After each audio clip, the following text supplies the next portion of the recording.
Personalmente, a mí me da mucho gusto comenzar esta charla sobre nuestro más reciente libro, Derecha, en un lugar donde se tramaron tantas atrocidades contra los mexicanos.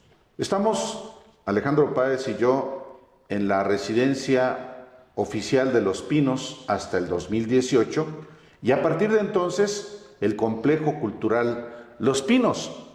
Pero no solamente en este complejo, estamos específicamente en la Casa Museo Lázaro Cárdenas, el presidente mexicano que vino a habitar en este lugar, próximo a Chapultepec. Era una cabaña que después se convirtió en un lugar opulento para el lujo y obviamente alejado del pueblo.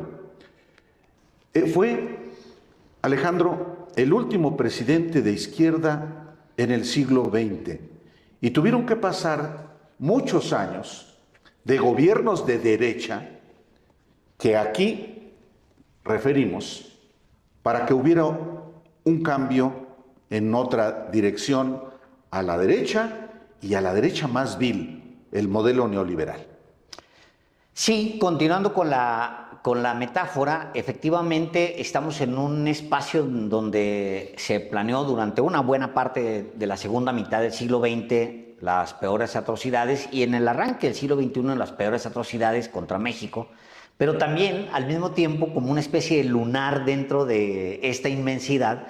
Estamos en la casa de Lázaro Cárdenas, ¿no? Que es un presidente que, a diferencia de los otros presidentes, como lo explicamos en izquierda y también en derecha, pues es un presidente con una vocación de izquierda y una vocación social a prueba del tiempo, que muchas veces, como también lo comentamos mucho Álvaro y yo en derecha, muchas veces el sistema utilizó a la izquierda o las posiciones de izquierda para hacerse pasar por algo que no era.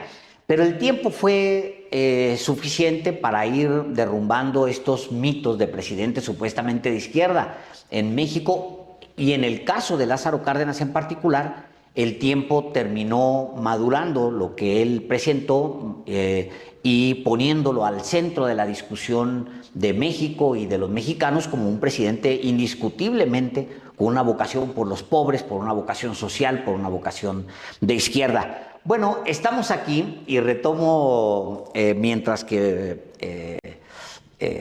observamos, disfrutamos este espacio que es un espacio lleno de historia. Dentro y fuera, Alejandro. Dentro y fuera, efectivamente, estos jardines, pues imagínense ustedes, aquí se paseó Felipe Calderón, seguramente aquí se decidieron muchas de las acciones de una guerra sangrienta. Aquí, por estos mismos espacios, se decidieron cosas como las reformas del neoliberalismo, casi todas con Carlos Salinas de Gortari, y un gran paquete con Enrique Peña Nieto. En este mismo lugar se tomaron decisiones, por ejemplo, de intentar meter a la cárcel a Andrés Manuel López Obrador cuando era presidente Vicente Fox Quesada, y desde aquí se decidió, junto con los otros poderes de la Unión, efectivamente desaforar a López Obrador en aquellos años tan turbulentos que no están tan lejos como parece. No, pero qué bueno que mencionas el desafuero, porque estamos en un contexto en que sale este libro, Derecha, Poder, Corrupción y Engaño, en momentos en que el presidente Andrés Manuel López Obrador concluye su sexenio y el inicio del gobierno de Claudia Sheinbaum, la primera mujer presidenta de México. Pero no, hoy se discute la reforma, la transformación al Poder Judicial de la Federación, cuando efectivamente hace no mucho, Alejandro, ocurrió un episodio que exhibió la podredumbre, los límites, la decadencia del viejo régimen, cuando el Ejecutivo ordena al Poder Judicial y al Poder Legislativo eliminar políticamente a un adversario, a Andrés Manuel López Obrador. Aquí ya ni sus propios protagonistas lo pueden negar, es más, lo han confesado. Claro. el propio Vicente Fox, el propio presidente de la Suprema Corte, en aquel momento Mariano Azuela Huitrón, y el presidente del Congreso, que era Manlio Fabio Beltrones, que ahora vuelve a ser senador. Es solamente un episodio de la larga noche de la derecha en México, que comenzó efectivamente hace mucho tiempo. Referimos al caso de Lázaro Cárdenas y estamos en el lugar donde, digamos, se inició la historia de los presidentes en Los Pinos, porque a partir de entonces, y en el libro lo referimos documentalmente, comenzó un proceso de derechización, en algunos casos con un barniz supuestamente progresista. ¿Quién duda que el presidente, todavía el último general del ejército como presidente, que fue Manuel Ávila Camacho, da el quiebre hacia la derecha?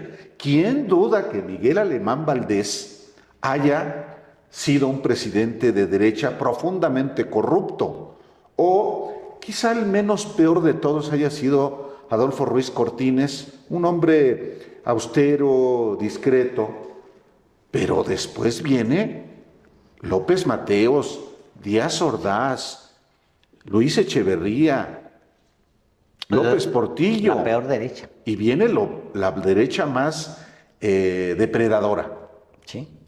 Bueno, digamos que en ese recuento que haces, Álvaro, hay una derecha, para mí, que es la peor, la que representa, digamos, el periodo de Echeverría, justamente, porque pues es la derecha camuflada. Es una derecha que se viste de izquierda de manera hipócrita y pues comete las peores atrocidades. Es una derecha asesina literalmente, contra como estudiantes, Díaz Ordaz, contra maestros, contra trabajadores. O sea, por eso yo creo que esa es una derecha que es la peor, es una derecha muy vinculada con las dictaduras latinoamericanas. Digamos, no hay una diferencia entre Echeverría y Pinochet, a pesar de que Echeverría intenta hacerse pasar como un demócrata y como un defensor de las izquierdas. Él es en realidad una copia casi fiel de Pinochet, porque al mismo tiempo que le sonríe es peor que Pinochet por la hipocresía, porque le sonríe a las izquierdas internacionales al tiempo que reprime en México. Y luego viene que efectivamente otra que defines aquí mismo, ahora mismo, defines como la depredadora, una derecha depredadora. Yo diría que ahí empieza Miguel de la Madrid, del neoliberalismo, ya es una derecha depredadora. La otra copia los modelos de derecha que tanto le gusta a Washington, ¿no? Del tipo Videla, Pinocho, etcétera, ¿no?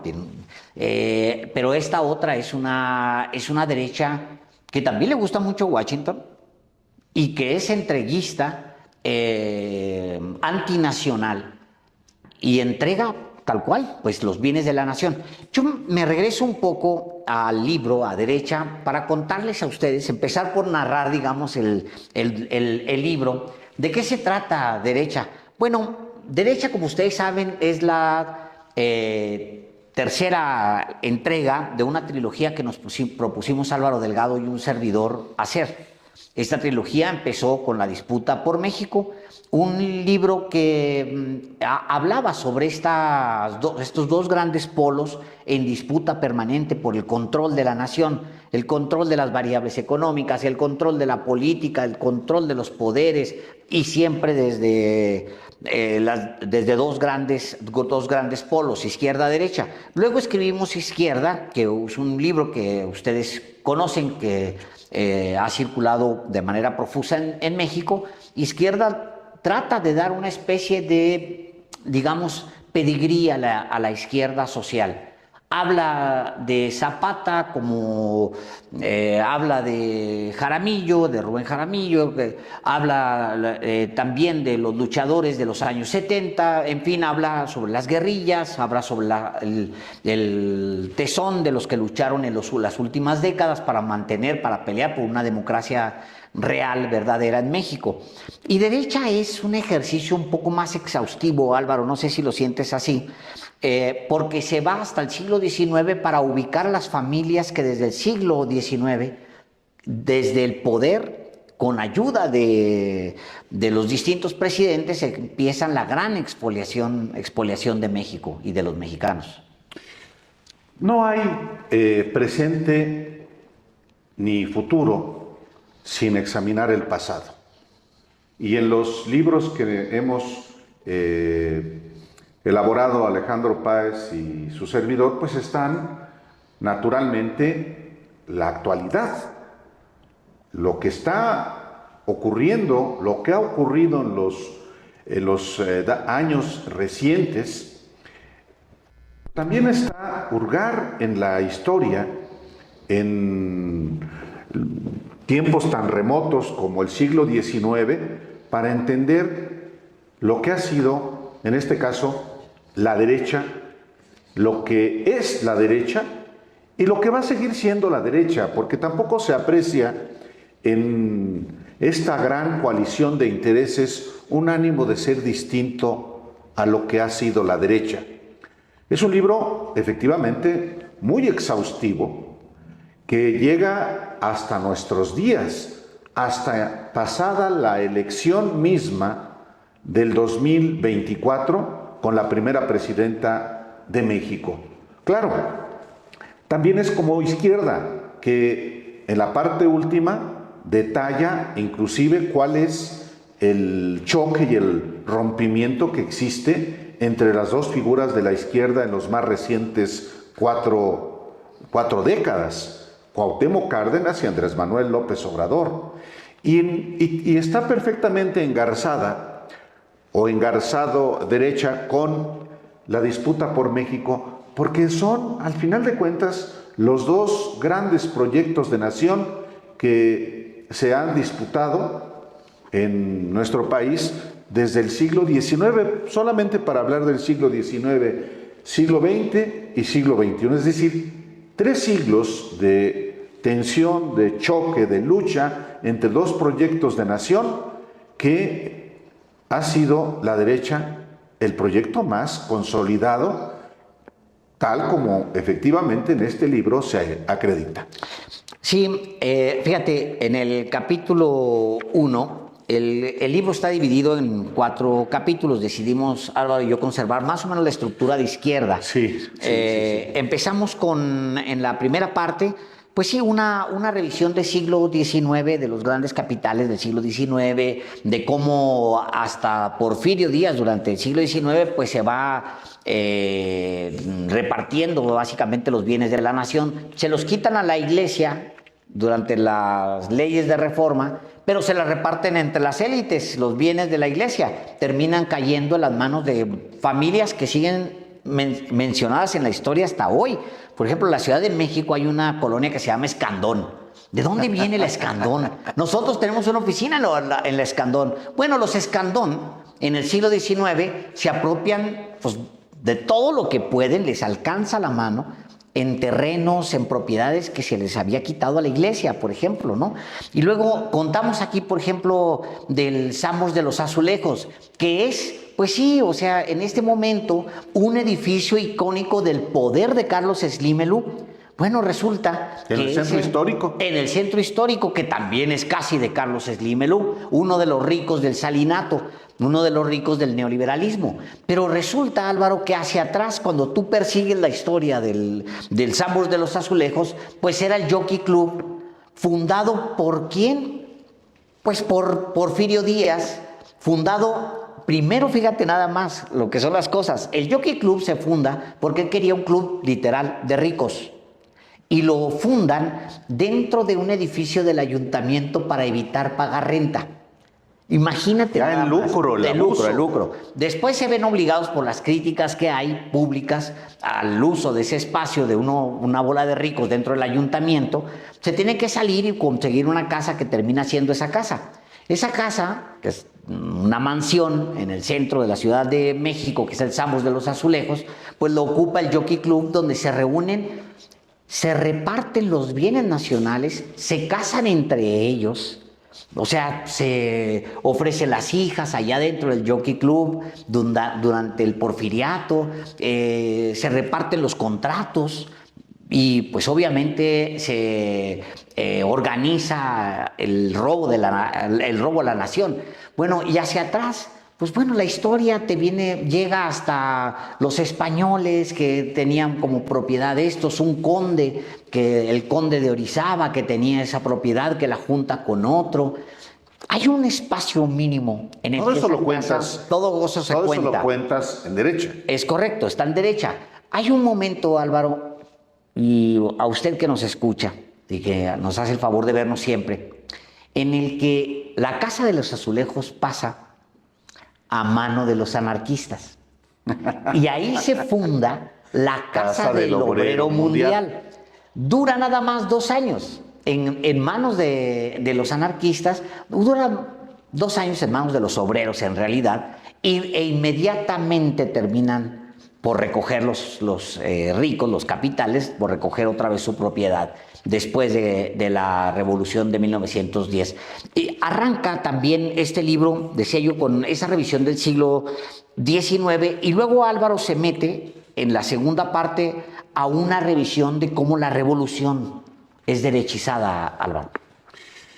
Sí, los años posteriores a la revolución social, a la primera revolución social del siglo XX, antes que la revolución rusa, antes que cualquier otra revolución, en México hubo una revolución que también explica por qué México tuvo y debió seguir teniendo una vocación social, una preferencia por los pobres, pero eso no fue así.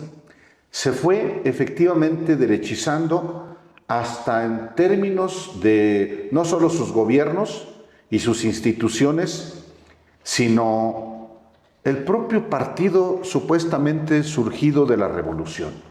Hay un capítulo que es la revolución derechizada.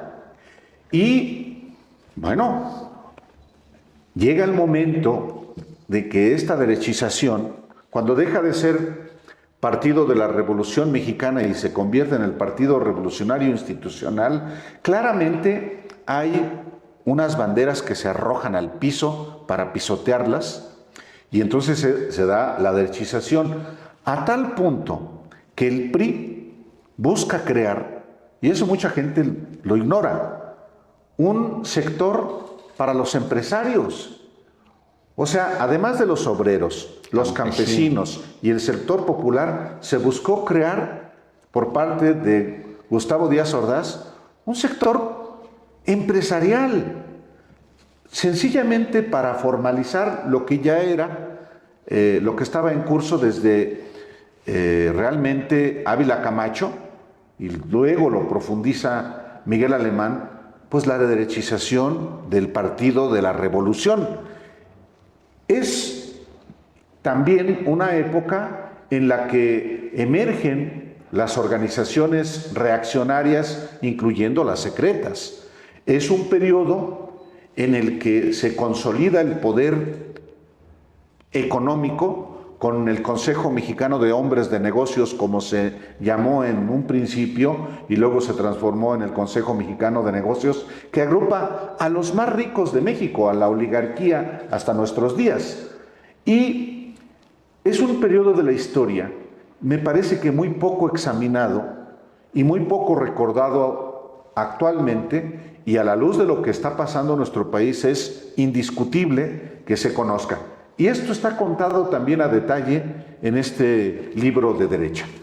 Luego viene un periodo que es muy importante, que es ya la derecha que está buscando ganancias. Es una derecha donde el gobierno ya se ancla no en un proyecto social, sino en un proyecto económico. Ya al gobierno no le importa, el viejo régimen da la transformación. Ya no le importa voltear a ver a las mayorías, sino que pone por encima de las mayorías un proyecto económico. y ya abandona el proyecto social, que es lo que es el neoliberalismo de Miguel de la Madrid, a Carlos Salinas de Gortari, y de ahí adelante hasta Enrique Peña Nieto. De lo que se trata es de repartir los bienes de la nación con la idea de que el empleo y el reparto de los bienes nacionales va a terminar salvando a los mexicanos de la pobreza. Termina el neoliberalismo en 2018 y, como sabemos, hay 50 millones de pobres, pero algo que está tremendamente podrido en este país salta a la vista. El hombre más rico del mundo vive en México, y es Carlos Slim Elú. O sea, algo te dice, da un campanazo en la conciencia del mexicano y dicen, algo no está bien aquí, algo no está pasando bien. Y todo eso lo terminamos contando en este libro. Hay tres frases, porque así empiezan casi todos los capítulos, con algunas ideas rescatadas.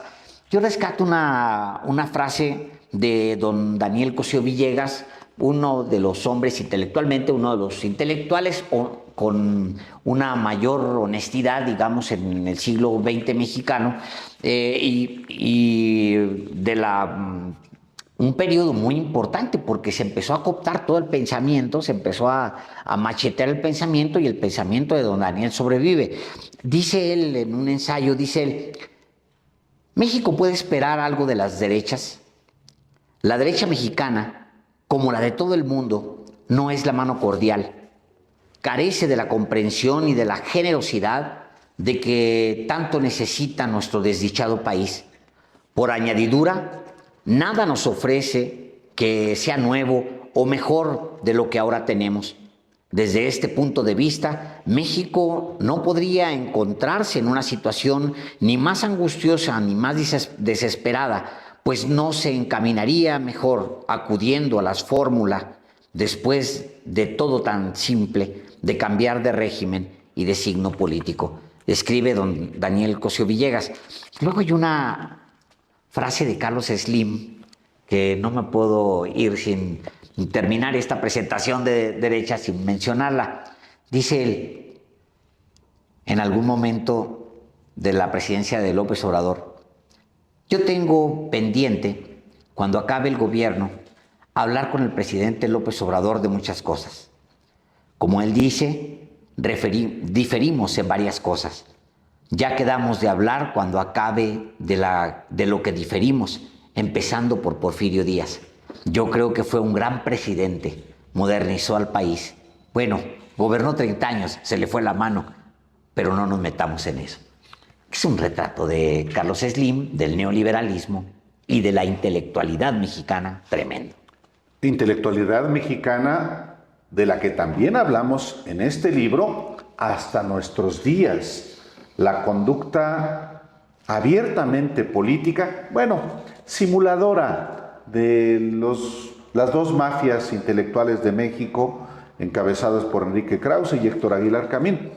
Pero ya que refieres, Alejandro, a Daniel Cosío Villegas, en ese ensayo de 1946 que se llama La crisis de México, también en ese mismo año, en 1946, un magnate cuyo clan sigue siendo de los más acaudalados de México, me refiero a Balleres, Raúl Balleres Chávez, que funda el ITAM justamente en 1946, escribe una frase, pronuncia una frase muy importante que tiene que ver con lo que ha ocurrido desde entonces, es decir, de la segunda mitad del siglo XX hasta nuestros días. Dice Raúl Balleres Chávez en 1946, al fundar el ITAM: vamos a preparar muchachos para que dentro de 30 o 40 años puedan hacer la transformación de un país estatista a uno liberal capitalista. Es decir, a través de la educación privada, después fue a través de la educación pública, incluyendo la UNAM, el gran proyecto de la derecha mexicana se robusteció, se consolidó hasta volverse hegemónico. Y estos años de la segunda mitad del siglo XX, en los 50, en los 60, marcan también lo que es hoy nuestro país todavía, a pesar de los privilegios que se han eliminado en el gobierno del presidente López Obrador. Y en los 60, en los 70, como también otro factor que aquí está presente en este libro ha gravitado, el gobierno de Estados Unidos. Y en el libro usted va a encontrar también algo que es muy importante, que los grupos de choque de la extrema derecha en México, de la derecha, que es la misma en nuestro país, fueron manejados por la CIA, por el gobierno de Estados Unidos. Hay abundante documentación de cómo la CIA manejó al movimiento universitario de renovadora orientación, el Muro, no solamente en la Ciudad de México y en la UNAM, sino en varias universidades del país y en varios estados de la República. Son documentos inéditos, desclasificados de la CIA, que acreditan cómo también empresarios de la magnitud de Ricardo Salinas Pliego y su padre, Hugo Salinas Price, estuvieron y siguen estando involucrados en estos grupos de fanáticos, por supuesto, enfocados en el lucro, y que en buena medida explican cómo se moldeó el país con un perfil claramente derechista después de que hubo un presidente que sí tuvo un perfil progresista como fue Lázaro Cárdenas, en cuyo recinto nos encontramos hoy aquí.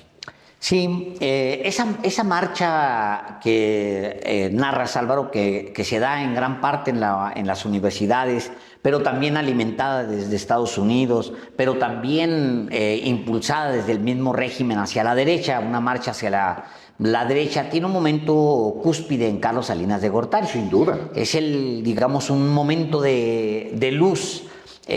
Porque se trata ya de un producto muy refinado, el de Carlos Salinas de Gortari. Llega ya un muchacho estudiado, preparado, armado para llegar a la presidencia e implantar un nuevo modelo económico que le agrade a Estados Unidos y obviamente para repartir los bienes nacionales. Hay un momento y usted encontrará en estos textos, en todo el libro de derecha, va a encontrar usted una crítica siempre a la prensa y al mundo intelectual mexicano que se prestó siempre al régimen. Y hay un momento fulguroso en el que Octavio Paz, el favorito de Carlos Salinas de Gortari, dice lo siguiente: no solo hemos presenciado actos de gobierno, Salinas de Gortari está creando las bases para un nuevo pacto político y social de largo alcance. Las transformaciones que se han operado son tan importantes como las que en su momento realizó Lázaro Cárdenas. Tienen el sentido de actos de Estado y no solo de actos de gobierno, dice Octavio Paz.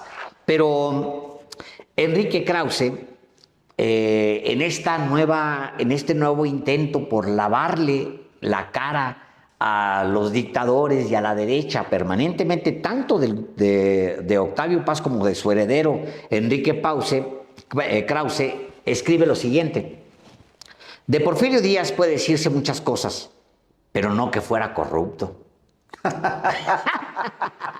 Cierto, dio negocios y prebendas a los científicos y prohijó una bárbara acumulación y un saqueo despiadado con la ley de baldíos, pero lo hacía, al menos en parte, por las mismas razones ideológicas que guiaron a los liberales en la política de desamortización, justificándolo, ¿no?, al dictador. Y eso lo vamos a ver en todo el siglo XX y toda la parte que llevamos del siglo XXI. Es una clase intelectual que tiene una urgencia tremenda por lavarle la cara al régimen, que hace todos los intentos por irse al pasado, incluso a lavarle las cuentas al régimen en el pasado, y pues que termina siendo denostada porque Krause no se imaginaba que en los últimos días de su vida, de los últimos años de su vida, su nombre ya mayor cuando narramos esto, iba a tener la posición que tiene ahora, que es pues una posición de haber servido al régimen. De haber servido al régimen y de haberse servido del régimen con multimillonarios contratos que también aquí se refieren. Krause y Aguilar Camín, como cabezas de las dos mafias culturales, fueron beneficiarias de contratos multimillonarios de apapachos, como los denominó uno de ellos, claro, Héctor Aguilar Camín, en nuestro propio medio, en el medio en el que trabajamos, que es Sin embargo, donde también hemos acreditado, como en estos 3 libros, La disputa por México, Izquierda y Derecha, esa decadencia de la derecha, esa falta de escrúpulos, esos límites de la derecha, ¿con base en qué? Pues en el periodismo, revelaciones, información. Este libro concluye con un capítulo que se llama 2000-2024, la corrupta derecha del PRIAN.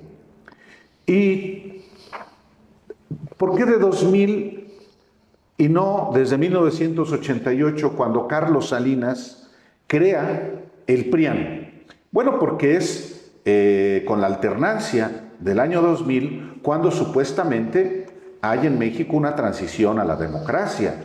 Este régimen de la transición que comienza con Ernesto Zedillo, con las reformas electorales que supuestamente nos llevarían a una democracia plena, lo cual no ocurrió. Se convirtió el régimen de la transición en una gran piñata para la derecha y específicamente para esta supuesta izquierda encabezada por los intelectuales. Y lo que se acredita en este capítulo es cómo, además de ser autoritaria, además de ser defraudadora, además de ser asesina, la derecha mexicana es también profundamente corrupta. Y aquí no hay distinción entre el PRI y el PAN, entre la derecha del PRI y la derecha del PAN. Tan es así que por primera vez en la historia se fusionan en una coalición política, electoral y doctrinal también, y lanzan candidatos comunes, incluyendo a Xóchitl Gálvez a la presidencia de la República en 2024. ¿Y cuál es el resultado? Es un contundente fracaso. No es el fracaso de Xóchitl Gálvez, no es el fracaso del PRI y del PAN nada más. No es solamente el fracaso del poder político, del poder económico, sino también del poder mediático y del poder intelectual.